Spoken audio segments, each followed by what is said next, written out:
I endured years of humiliation, but the day they scheduled a live estate auction to sell my house, they stabbed me in the back by producing forged documents and promising a public spectacle. I watched them smile and drink champagne in my kitchen while they bragged about who would get the curtains. They were so sure I'd crumble that they told the auctioneer to start at my lowest acceptable bid. I am not what they think. I am quietly fluent in the law they tried to weaponize. I hold the reversionary interest in the Drake Municipal Easement Trust, and I spend my days as a forensic quiet title attorney. I didn't fight them with tears. I used the exact instruments they didn't understand. My name is Emma Carlisle, and I am 32 years old. Before I reveal exactly how I dismantled their lives, let me know where you are watching from in the comments below. Hit like and subscribe if you believe toxic people always get what they deserve. But to understand how they ended up with absolutely nothing, we have to go back to when I first let them in. Noah and I met at a small-town farmer's market the summer he moved back from graduate school. He had gentle hands and a laugh that made me think the world could be kinder. His godmother, Evelyn Drake, found us not long after, a reclusive woman with a faded satin jacket who believed in generous gestures and second chances. She adored Noah and took to him the way some people take to dogs: protective, indulgent, loud. Her 3 adopted daughters moved in while Evelyn convalesced. They called themselves honorary family and introduced themselves as a package deal. Marissa Cole, 15-year boutique job titles and 0 bank statements. Taryn Blake, an influencer with a gift for lamps and language. Denise Hale, the quiet one who could handle paperwork. They were at first an extension of kindness, extra plates at dinner, someone to water the ferns. It changed like rot does, slow, then sudden. I had reasons for keeping quiet. When I was a child, a surveyor named Arthur Drake, Evelyn's brother, whom I'd met twice, left me a strange packet, an old trust instrument, a stack of municipal easement maps, and a codicil naming me as the remainder man for the Drake Municipal Easement Trust. Arthur's work had been the unseen plumbing of towns, strips of land under sidewalks, forgotten alleys, right-of-way easements for power and fiber. Lawyers call them obscure things. Practitioners call them gold mines because so few people understand how to monetize the rights that attach to easements. I trained quietly. I became a forensic quiet title attorney, the kind of lawyer who finds the invisible snares around property titles, who reads century-old conveyances at 3 a.m. and writes motions that make county clerks sweat. I built a small network of shell settlement accounts, escrow agents, and a single, secure LLC that served as a holding vehicle for signaling and emergency notices. I never told Noah. I didn't want Evelyn's family sniffing at a thing they would immediately try to take. So I put on thrift store dresses, clipped coupons, and let the daughters parade in like queens. The daily humiliations were small, crushing, constant. Marissa would laugh at the way I folded napkins and call me practically domestic in a tone that meant I should be grateful. Taryn would post reels of our house, so quaint, and tag me in captions that made the house look like an Airbnb while she begged followers to help my family with GoFundMe links. Denise, when she wasn't doing mail, would preside over bills like a bored priest and ask Noah in front of me whether I could cover the electrical because I never turned the thermostat up. They believed we were rich enough to subsidize them. They believed we had nothing but a mortgage and my modest paycheck. When I asked Noah why he didn't call them out, he would look at me with that quiet worry and say, "They're family, Em." My answer became, "They are family because Evelyn said so, and Evelyn liked to pretend she was without heirs until she needed someone to sign things." Strangest and most infuriating, they were broke in the way of people who can never be shown the ledger of their own lives. Their designer coats were on layaway, their business expenses were always pending, and every major purchase came from a mysterious donor who later turned out to be a credit line from a pawn shop loan. They lived above their means and beneath basic decency. I rolled my eyes, made more coffee, and kept my head down. Their arrogance produced the smell of entitlement, the kind of entitlement that presumes the other person has either nothing or the audacity not to fight back.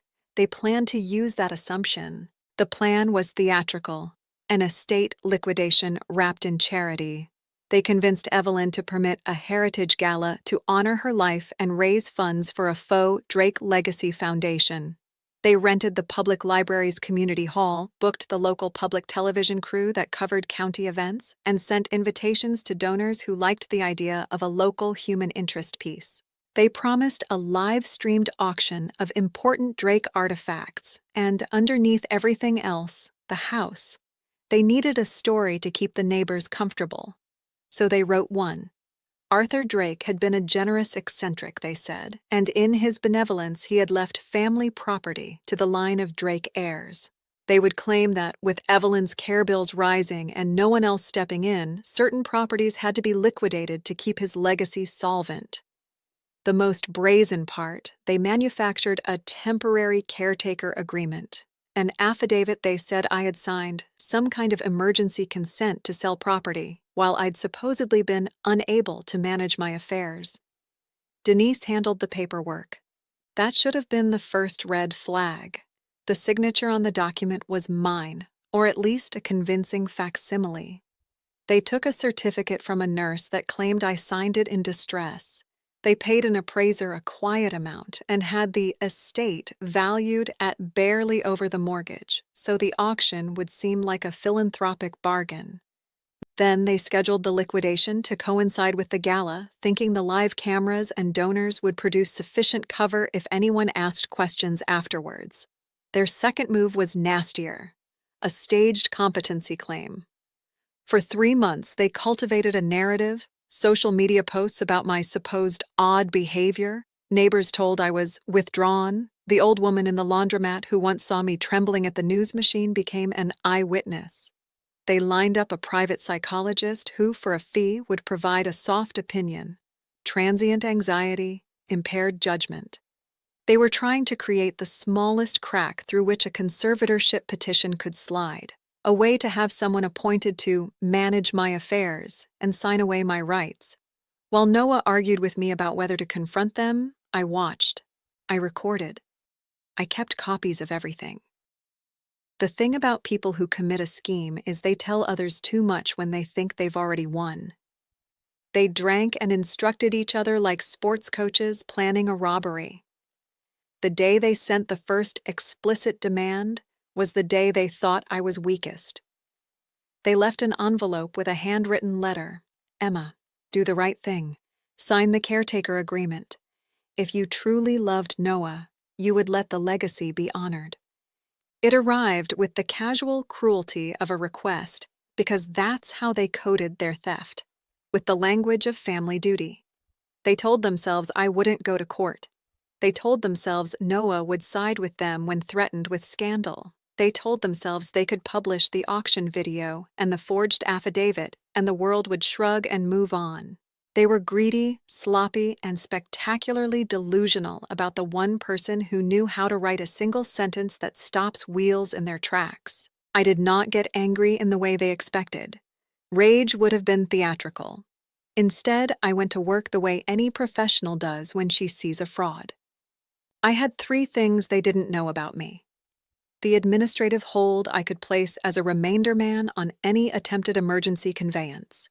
A small network of settlement escrow accounts I used as tripwires, and a relationship with a retired judge who sat on the county's volunteer mediation panel and owed me a favor for a pro bono quiet title case I'd handled years earlier.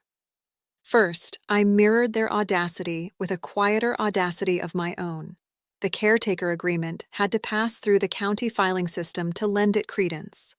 I placed a preemptive quiet title advisory in my name, an obscure instrument Arthur had once drafted that allowed the named remainder man to demand an ex parte review when an emergency transfer was attempted on properties linked to the Drake easements. It's the kind of archaic clause counties forget. The administrative clerks treat it like a curiosity until someone waves it in their faces. Second, I activated the settlement tripwire. The little LLC I used as a holding company had been acting as a settlement agent for small municipal easement revenue streams. I had set up contractual instructions years ago. Any attempt to initiate a transfer involving a property with an attached Drake easement would generate an automatic notification and immediate escrow freeze on any funds. That's how you stop an auction from concluding. You prevent the movement of money. Third, I gathered the evidence. Denise, for all her composure, had an email habit that proved convenient. She sent me 2 angry messages intended for Marissa, one boasting about perfecting my signature, another promising the appraiser a tip. I had screenshots of their bank transfers, recorded voicemails where Marissa laughed across the kitchen and named the exact auction date, and video of Denise placing the forged photocopies into the gala packet. I filed an ex parte emergency injunction the night before the gala. I wrote a brief that reads like a scalpel: affidavit of forgery, clear chain of suspicious transfers, proof of intent to defraud, copies of the fake affidavit, and the statutory language of the Drake easement codicil. The motion asked the court to halt any sale or transfer connected to properties subject to Drake easements and to require the auctioneer and banks to hold funds pending an evidentiary hearing. How did I get the motion heard overnight? That retired judge. I called him and read him the spine of the scheme. He agreed to a temporary, judicially signed administrative hold that was to be faxed to the county clerk and served on the auctioneer. He trusted my affidavit because I'd solved a title problem for his niece once and because, at 3 in the morning, I was simply too calm to be lying. I also did something else, quietly and without dramatic flourish. I opened a criminal complaint with the county prosecutor. I requested immediate investigation for forgery and wire fraud and attached the email trails, the recorded voicemails, and the motion. Fraud proceeds are frozen more easily when a criminal trace exists. Banks are sensitive to even the hint of federal involvement. Finally, I prepared my talk. If this came to air, if the cameras rolled and the donors asked questions, I would not plead. I would state facts, show the chain, and let the legal instruments I'd moved become the knife. The plan was elegant because it relied on dry things: statutes, notices, and clerk stamps. I also set a personal trap. Knowing Marissa's ego and Taryn's need for a platform, I left an unsigned RSVP at the library for 2 press seats. I knew one of the city TV producers followed Taryn. They would bring cameras. I hoped they would. They believed their plan had a single vulnerability: me. They thought I would sign or they would manufacture the signature. They were wrong about my temperament and very wrong about my patience. The Heritage Gala smelled like lavender and pretense. The library hall had been transformed into a stage for sentiment: folding chairs, placards for honorary sponsors, a table of Drake artifacts with laminated tags. Donors in good silk clutches murmured about community and memory. The local TV crew set up where they always do, lights soft, camera poised. They greeted me with the ritual politeness of people who believe themselves superior. Marissa pressed a champagne flute into my hand like a crown, eyes sharp and triumphant. Taryn beamed at the lens and mouthed, "Look at this," then turned and began a live story about legacy and the spirit of giving. Denise sat behind a laptop, fingers on the keyboard, waiting for the final transfer to appear. A click, a signature, a sale. The auctioneer called the first lot, a quilt sold for a token amount. The cameras panned. Donors clinked glasses.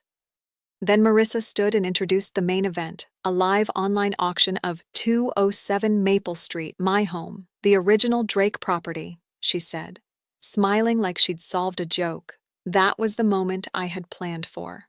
I stood at the back, letting the microphones find me. I could have shouted, stormed, created a scene. Instead, I walked forward and tapped the nearest volunteer mic. The small sound was amplified. The room leaned in. My voice was the opposite of the fury they expected. Even, cool, and precise.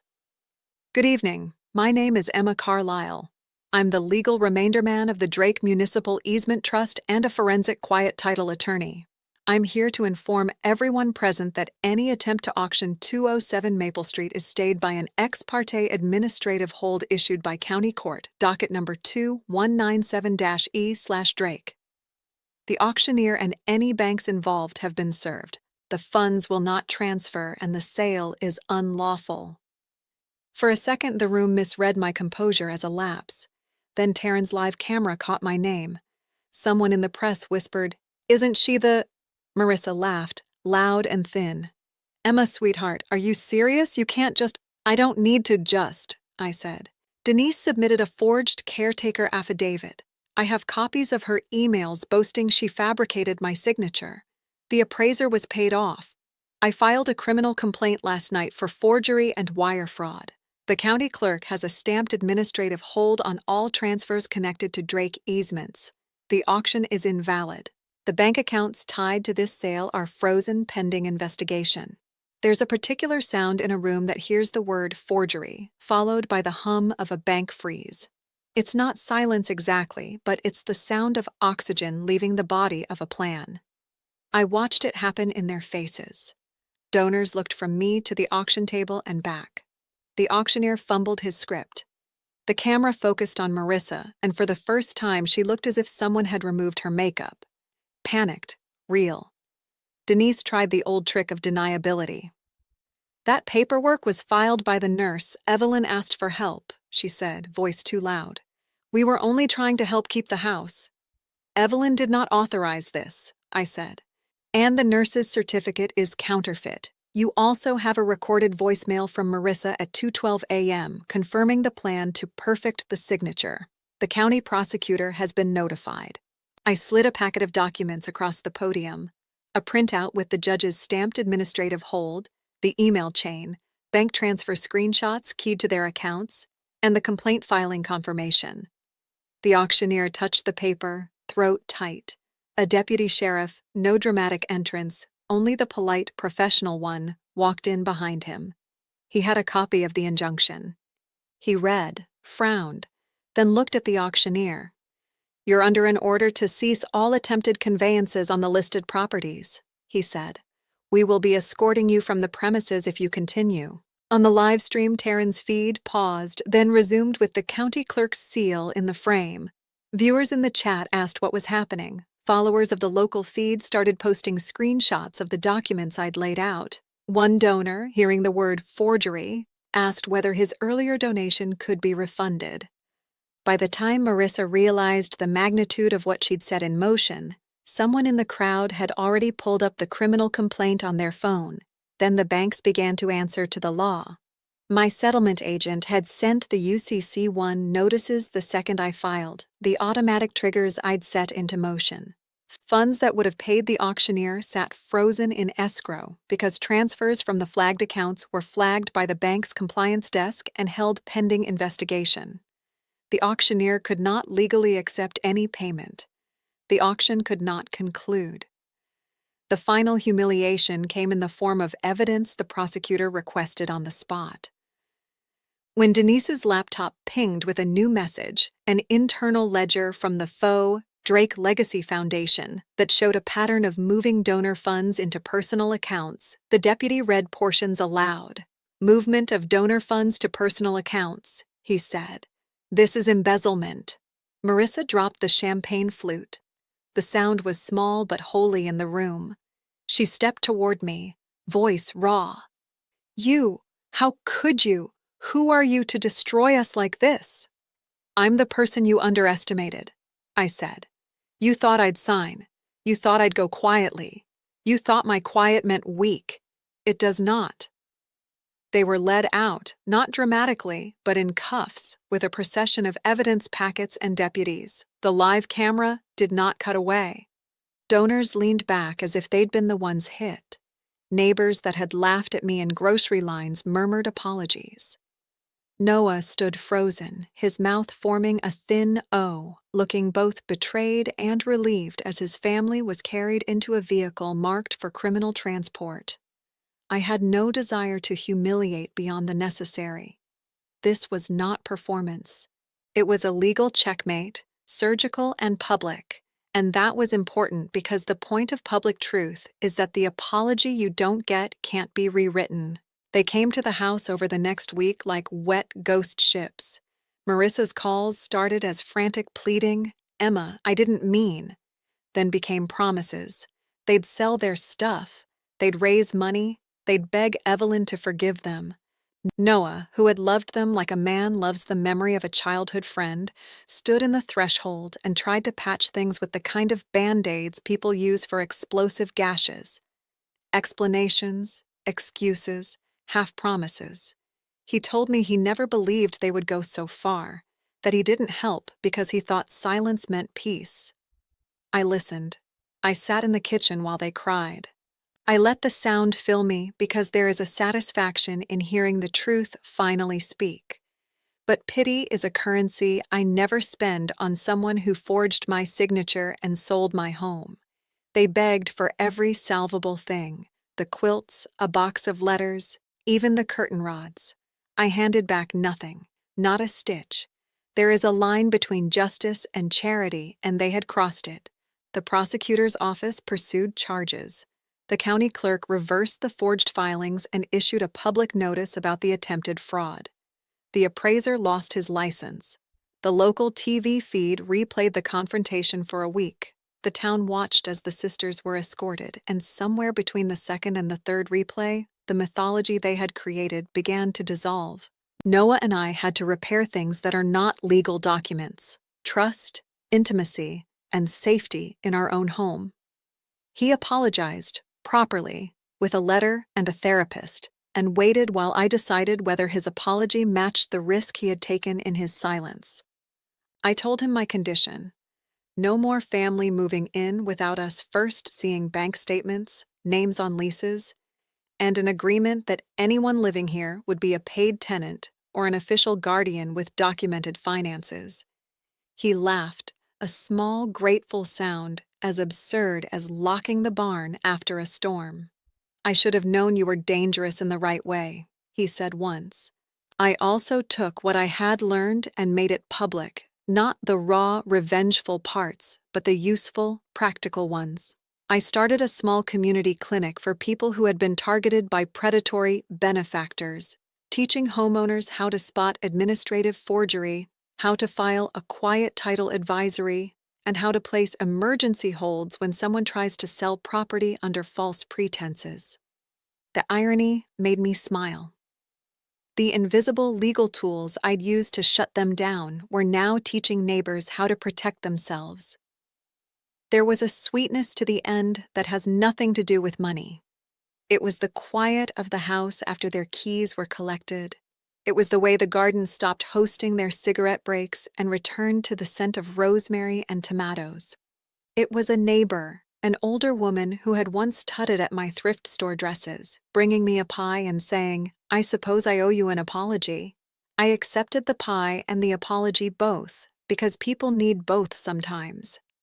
Marissa was convicted of forgery and received restitution orders. Denise pled to a reduced charge in exchange for cooperation, and a civil suit disgorged the money they'd siphoned back to a community trust. Taryn, who had lived for the spotlight, found that fortune does not love bad actors. Her social platforms emptied as donors refunded and sponsors walked away. I learned something fundamental that I want you to hear. There is a difference between being quiet and being powerless. Quiet can be a choice, not a surrender. For years, my silence was a shield. When I put it down, the law, the evidence, and the small administrative instruments I had arranged did their work. My revenge was not about spectacle. It was about restoring an order that greedy people tried to corrupt. If you are watching and thinking about a family member who takes more than they give, remember, there are precise, boring legal tools that stop theft. You don't need to yell.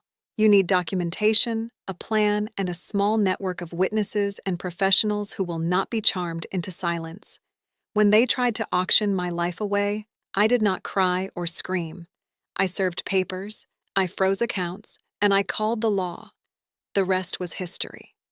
My name is Emma Carlisle. I am 32. If you like this story, Tell me where you watched from in the comments, and remember to protect the quiet corners of your life.